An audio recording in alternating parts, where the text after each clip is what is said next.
वडिलांच्या अंगा खांद्यावर खेळावं ते पण मिळालं नाही कृष्णाच्या वाट्याला.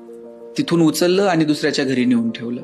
गोकुळात लहानाचे मोठे होत होते तर तिथून गोकुळ सोडावं लागलं आणि वृंदावनात जावं लागलं. वृंदावनात राधा भेटली, तिला सोडावं लागलं, मथुरेत गेले.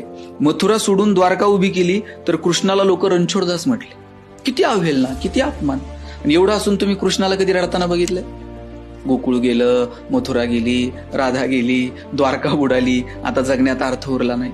एवढं सगळं असून सुद्धा कृष्ण हसतो, कृष्ण नाचतो, कृष्ण गातो, कृष्ण जगण्याचा उत्सव करतो. प्रभू रामचंद्रांना गादी मिळणार होती, वनवासाला पाठवलं. मग त्यांनी ते वनवास काय टेन्शन मध्ये घालवला का? त्यांनी जे त्यांचं नित्यकर्म आहे ते त्यांना करावं लागलं. आणि म्हणून निसर्गाचा नियम आहे, हा प्रवास आहे, यात आपण सकारात्मक राहावं. आयुष्यात जे क्षण येतील त्याचा आनंद घ्यावा. आपण आनंदाच्या, समाधानाच्या जागा आपल्याला शोधता आल्या पाहिजे.